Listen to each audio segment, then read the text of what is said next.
कुछ बच्चों ने एडमिशन नहीं ले पाए वो, क्योंकि वो कहते हैं कि हमारे पास पैसे नहीं हैं। गवर्नमेंट ऑफ पंजाब जो हायर एजुकेशन ने हमें ऑर्डर्स भेजे हैं, उसके अकॉर्डिंगली सिर्फ 50% लोग ही एक दिन में कॉलेज में आएंगे। नमस्कार, सत श्री अकाल एंड गुड आफ्टरनून। आज हम न्यूज़ हेडलाइन इंडिया चैनल के लिए अमृतसर डीएवी कॉलेज में एक स्पेशल स्टोरी करने जा रहे हैं और आज मैं कोशिश करूंगा कि आपको बताऊं कि कोविड-19 के दौरान यहाँ पे एडमिशन्स जो भी हो रही हैं, जो हुई हैं, उनके कैसे हो रही हैं, क्या कॉलेज की जो फैसिलिटीज़ हैं वो स्टूडेंट के लिए क्या क्या है और कॉलेज स्टूडेंट को क्या क्या फैसिलिटीज़ दे रहा है, ये सारी चीज़ें आज हम कवर करने की कोशिश करेंगे और आपको कोशिश करेंगे कि बता सकें कि कॉलेज में कौन कौन से जो प्रोफेशनल कोर्सेज़ करवाए जा रहे हैं और कौन कौन से कमर्शियल कोर्सेज़ करवाए जा रहे हैं। और आज हम चलते हैं प्रिंसिपल डॉक्टर राजेश कुमार जी से इंटरव्यू के लिए। सर, एक तो हमें ये चीज़ बताइए कि पहले लॉकडाउन में, जैसे लॉकडाउन से पहले का जो समय था, जो दौर था, जब हम नॉर्मल एडमिशन्स करते थे, सारे स्टूडेंट यहाँ पे आते थे और यहाँ पे एडमिशन्स होती थी। और उसके बाद जब लॉकडाउन हुआ उसके बाद आपको पता है सारा कुछ सिस्टम चेंज हो गया, लाइक सारा ऑनलाइन एडमिशन वगैरह हो गई। अभी एडमिशन में कितना उसमें रहा है, कितना कम हो गया या कितना ज़्यादा एडमिशन हुई आपके कॉलेज में? देखिए सर, ऐसा है कि लॉकडाउन से पहले एडमिशन्स हमारी जो नॉर्मल होती थी, लॉकडाउन के बाद में हमने देखा कि कम से कम 10 to 15% स्टूडेंट्स हमारे पास जो है वो लॉकडाउन में कम आए। और उसकी वैलिड रीजंस जो पेरेंट्स ने हमें दिए वो ये है कि एक तो उनके पास इकोनॉमिक क्राइसिस है। बहुत से ऐसे स्टूडेंट जो ऑलरेडी हमारे पास एडमिटेड थे और प्रमोट हो गए, फर्स्ट सेमेस्टर से मतलब सेकंड से थर्ड में चले गए और फोर्थ से फिफ्थ में चले गए, लेकिन उन्होंने कुछ बच्चों ने एडमिशन नहीं ले पाए वो, क्योंकि वो कहते हैं कि हमारे पास पैसे नहीं है फ़ीस जमा करवाने की, क्योंकि हमारे रोज़गार चले गए, हमारी दुकानें बंद हो गई और 5-6 महीने के लॉकडाउन में हमारी फाइनेंशियल पोजीशन इतनी डाउन हो गई कि हम अपने बच्चों को जो है वो कॉलेज में नहीं डाल सकते।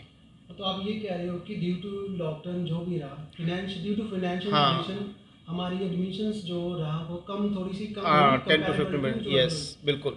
और एक सब पर्सनल कह सकते हैं या दूसरा कह सकते हैं, क्या कुछ आपके लिए आपके कॉलेज डीएवी कॉलेज में कुछ ऐसी फैसिलिटीज़ हैं कि जैसे आपने अभी बताया कि फाइनेंशियल जो स्टूडेंट थे वो एडमिशन नहीं कर पा रहे थे, आप उनको कुछ सपोर्ट कर रहे हो, जब आपके पास कुछ ऐसा प्लान है जैसा कुछ है कि वो ईजिली एडमिशन कर सके आपकी हेल्प से? देखिए, बहुत अच्छा आपने क्वेश्चन जो पुट किया।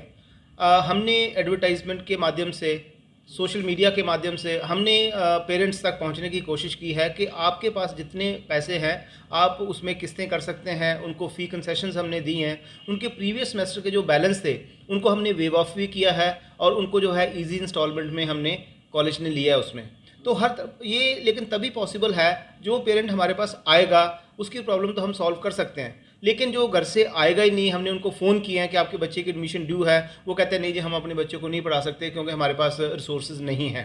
तो कॉलेज अपने लेवल के ऊपर पूरी कोशिश करता है कि जो बच्चा हमारे पास हो उसकी जिम्मेदारी, चाहे हम किसी डोनेशन मांगें, जहाँ पंजाब गवर्नमेंट का जो पोस्ट मैट्रिक स्कॉलरशिप है हम वो दें बच्चों को, या और माध्यम से हम बच्चों को फ़ी कंसेशन दे के, ताकि वो अपनी पढ़ाई बीच में ना छोड़ें, अपनी पढ़ाई पूरी कर सकें। ये कॉलेज का पूरा जो है वो प्रयास रहता है हमेशा।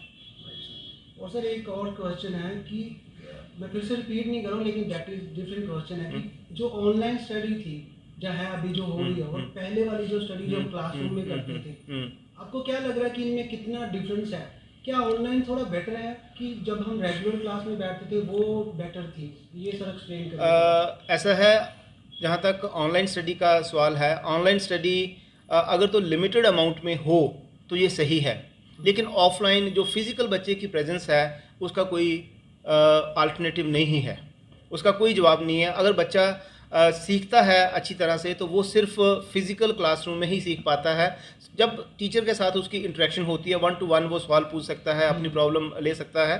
तो मैं तो ये कहूँगा कि जो ऑनलाइन स्टडी है, पहले बहुत अच्छे इंस्टीट्यूट में कुछ लेक्चर जो है वो ऑनलाइन हुआ करते थे।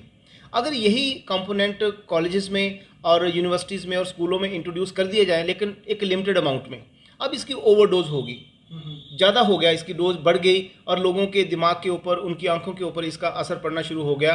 और पेरेंट्स ने और बच्चों ने हमारे पास शिकायत करनी शुरू कर दी कि हम इतना ज़्यादा ऑनलाइन जो है वो नहीं ले सकते, क्योंकि उनका स्क्रीन टाइम बहुत ज़्यादा बढ़ गया। कुछ कोर्सेज हमारे ऐसे हैं, जैसे बीएससी कंप्यूटर साइंस है हमारे पास, बीसीए है, तो उसमें लगातार बच्चों को 6-6 पीरियड लगातार उसके ऊपर बैठना पड़ता है, कंप्यूटर अपने मोबाइल के ऊपर या कंप्यूटर के ऊपर, तो नेचुरली जो इलेक्ट्रॉनिक पोल्यूशन है उसका असर तो उनके ऊपर कहीं ना कहीं पड़ेगा। तो हमें इसके बारे में देखना होगा कि हम कैसे इसको जो है वो मिक्स और मैच कर सकते हैं कि कुछ पार्ट ऑफलाइन होना चाहिए, कुछ पार्ट ऑनलाइन होना चाहिए इसमें। और सर नेक्स्ट जो मेरा क्वेश्चन है कि अभी जैसे आपकी 31 अक्टूबर तक जो एडमिशन चल रही है, जो बिफोर ग्रेजुएशन है उसके लिए भी कर रही है, उनमें आप कौन कौन से कोर्सेज ऑफर कर रहे हो? क्योंकि मुझे पता है अभी हम थोड़ा सा लेट हैं इस चीज़ के लिए, लेकिन जो स्टूडेंट रह गए जो करना भी चाह रहे हैं उनके लिए थोड़ा सा आप बताइए कि कौन कौन से कोर्सेज अवेलेबल हैं। देखिए, DAV college Amritsar 10 post graduate courses और 16 जो है वो अंडर ग्रेजुएट कोर्सेज को जो है वो रन करता है। और ये कोर्स आर्ट्स में है, साइंस में है, कॉमर्स में है, कंप्यूटर साइंस में है और मैस कम्युनिकेशन और वीडियो प्रोडक्शन में है। हर तरह के कोर्सेज हमारे पास हैं। और इसके अलावा अब हमने वोकेशनल एजुकेशन में भी जो 2 कोर्सेज शुरू किए हैं, एक कंप्यूटर ग्राफिक्स का हमने किया है और एक हमने मार्केटिंग का कोर्स जो है कॉमर्स में वो स्टार्ट किया है। इसके अलावा यूजीसी ने हमें 8 total V vocational courses allot किए हैं, लेकिन समय की कमी होने के कारण, क्योंकि यूजीसी ने लेट हमें वो कोर्सेज दिए, तो 31 अक्टूबर तक हमने सिर्फ 2 कोर्सेज में एडमिशन बच्चों की जो शुरू की है। और ये कोर्सेज बच्चों को वोकेशनली स्ट्रांग बनाएंगे ताकि उनको सेल्फ एम्प्लॉयमेंट में हेल्प मिल सके। और सर नेक्स्ट क्वेश्चन है कि अभी जैसे अभी आप ऑनलाइन आप जो भी स्टडी वो करवा रहे हो, और जाहिर है कि आपके जो भी सारे जो आपके टीचर्स हैं, जो भी आपके प्रोफेसर हैं, वो कॉलेज में अभी आते हैं, तो क्या सेफ्टी बिहाव के ऊपर आप सभी इनका कोविड टेस्ट करवाया गया है? और उसका क्या वे ऑफ करवाने का क्या रास्ता था और कहाँ से आपने उनका टेस्ट करवाया? This is little personal question. सबसे पहले तो मैं आपको ये बताना चाहूँगा कि ऑनलाइन क्लासेज जो है हमारे मोस्टली टीचर घर से ही लेते हैं। गवर्नमेंट ऑफ पंजाब जो हायर एजुकेशन ने हमें ऑर्डर्स भेजे हैं उसके अकॉर्डिंगली सिर्फ 50% लोग ही एक दिन में कॉलेज में आएंगे। तो वो जो लोग 50% आते हैं वो भी मोस्टली क्लासेस घर में लेके कॉलेज में अपनी जो उपस्थिति है वो दर्ज करवाते हैं यहाँ पे आके। तो जो लोग आते हैं उनके लिए मास्क पहनना कंपलसरी है। सैनिटाइज़र हमने यहाँ पे कॉलेज में उनको प्रोवाइड करवाए हैं। हमारे पास सैनिटाइजेशन टनल है हमारे पास। तो सोशल डिस्टेंस का हम ख्याल रखते हैं यहाँ पे। तो ज़्यादा जो हमारा स्टाफ है, टीचिंग स्टाफ खास करके, वो घर से क्लासेस लेता है अपनी। और जो नॉन टीचिंग स्टाफ है, आजकल एग्जामिनेशन चल रहे हैं, वो भी ऑनलाइन एग्जामिनेशन हो रहे हैं, तो हमने डिफरेंट रूम्स में और लैब्स में हमने उनका जो सीटिंग अरेंजमेंट किया हुआ है ताकि वहाँ पे वो सोशल डिस्टेंस प्रॉपर करके तो वो अपना काम करें। सेकेंडली, जो कोविड टेस्ट की बात है, ये बड़ी खुशी की बात है। मैं आपके साथ ये शेयर करना चाहता हूँ कि 15 तारीख, 17 तारीख और 21 तारीख अक्टूबर महीने में अभी हमारे 3 दिन सिविल हॉस्पिटल से टीम हमारे पास डॉक्टर्स की आई। और उससे पहले हमें डिप्टी कमिश्नर अमृतसर की ओर से एक मैसेज प्राप्त हुआ था कि आप अपने स्टाफ के कोविड टेस्ट करवाएं। तो वो मैसेज हमने स्टाफ में सर्कुलेट किया। डॉक्टर्स का हमें फ़ोन आया कि हम टीम लेके यहाँ पे आ रहे हैं। तो मेरे कॉलेज के 203 लोगों ने, टीचर्स और नॉन टीचिंग स्टाफ ने कोविड टेस्ट करवाया और भगवान की दया से वो सब के सब नेगेटिव पाए गए। तो अपनी सेहत का पूरी तरह ध्यान रखते हैं। इसका मतलब ये अपने आप में एक बहुत बड़ा प्रूफ है कि डीएवी कॉलेज में सोशल डिस्टेंसिंग और जितने भी SOP government of India Covid के रिलेटेड इशू करती है, हम उसका पूरी तरह पालन करते हैं और उसी का नतीजा है कि हमारे सारे स्टाफ जो है वो नेगेटिव पाए गए। सर लास्ट क्वेश्चन है आपके लिए, मुझे पता आपका टाइम भी बहुत बिजी है सर। सिर्फ आपको अभी जो आपके पास स्टूडेंट एडमिशन ले चुके हैं, जो अभी स्टडी कर रहे हैं, और इन फ्यूचर जो आपके पास अभी स्टूडेंट एडमिशन अभी 31 अक्टूबर तक लेंगे, उनके लिए आप एक मैसेज आप क्या देना चाह रहे हैं? देखो सर, मेरा उनके लिए मैसेज यही होगा, जो जिस हालात में पूरा विश्व और पूरा इंडिया जो है गुजर रहा है, हम अपनी किसी भी एक्टिविटी को बंद नहीं कर सकते।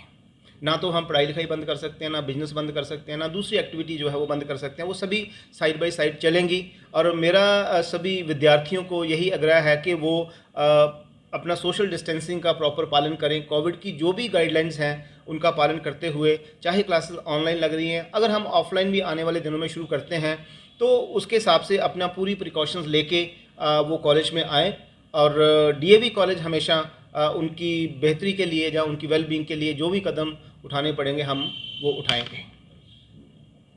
ये थे doctor Rajesh Kumar, principal DAV college Amritsar.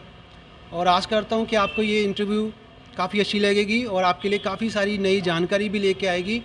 और जो बच्चे स्टूडेंट एडमिशन ले चुके हैं और जो लेना चाह रहे हैं उनके लिए भी काफ़ी हेल्पफुल रहेगी। कैमरामैन हरपिंदर सोनी के साथ Omkar Singh, news headline India, Amritsar.